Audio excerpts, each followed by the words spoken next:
Start.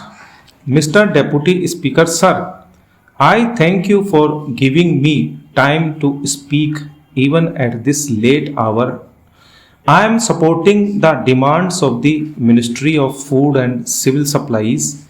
This ministry has the responsibility to provide food to the people all over the country, and I am happy to say that it is discharging this responsibility efficiently.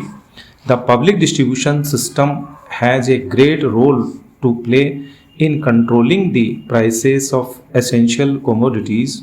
This is one of the important items in the Prime Minister's 20-point program. It is the duty of the government to provide food at fair prices to the poor people, and the policy of the government is to open fair price shops in all nooks and corners of the country.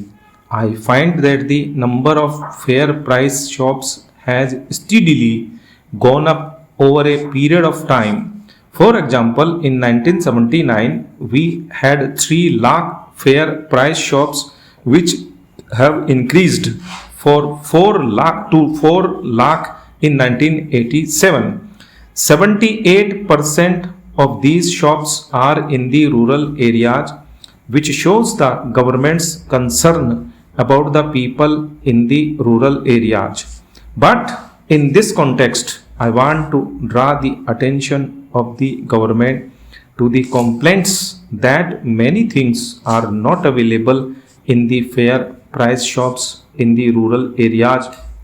Therefore, the government must monitor the distribution of the food grains which it supplies.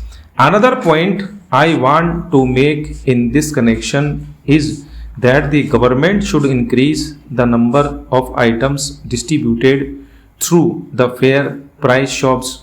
For example, pulses are very essential for nutritious diet.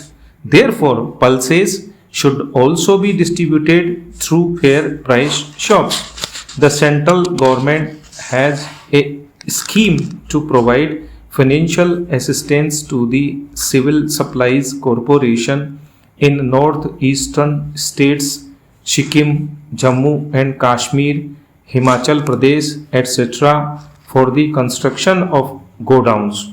There was a demand from Kerala for similar aid, but it has not been considered. Therefore, I would request the Honorable Minister to consider favorably the request from the Kerala Civil Supplies Corporation for assistance to construct godowns in the state.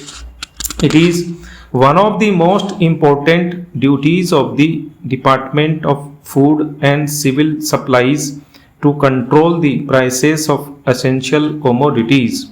I must say in this context that there has been very heavy price rise in respect of fruits and vegetables throughout the country.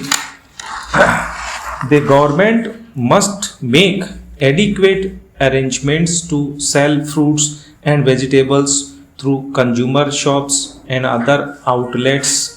This problem is very acute in cities. Taking advantage of cold storage facilities, the big wholesalers store these items and retail them bit by bit into the market and make huge profit.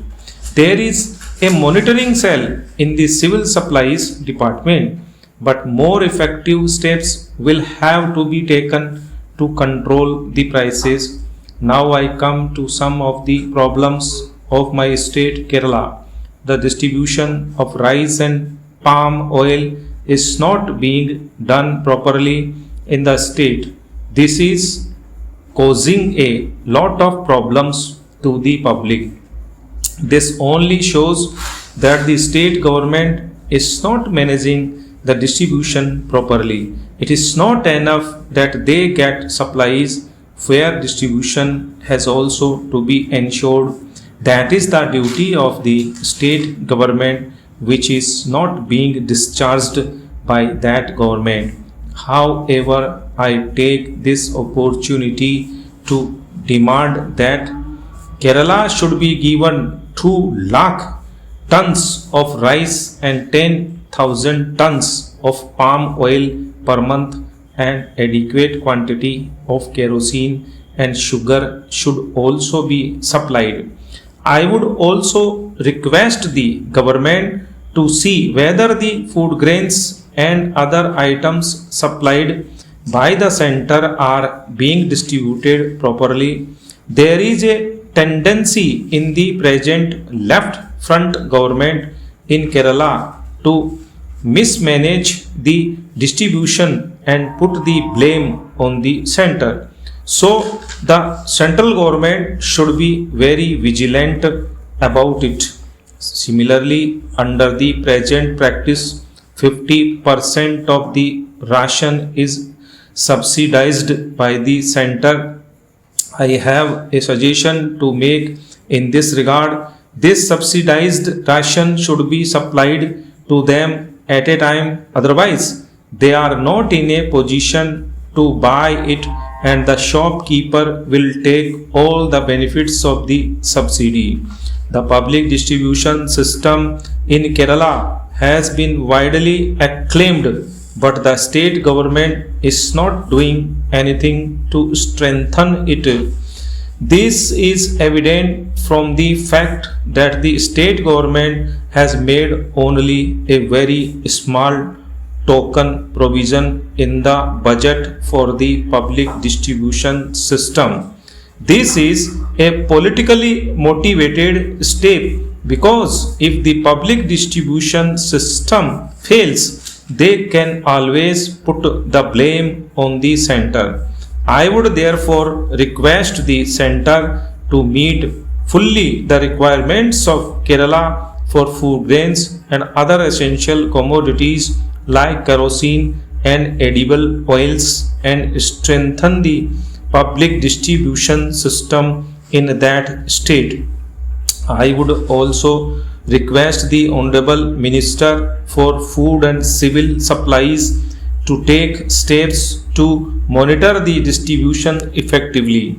I once again support the demands of the Ministry of Food and Civil Supplies, and with these words I conclude. Stop.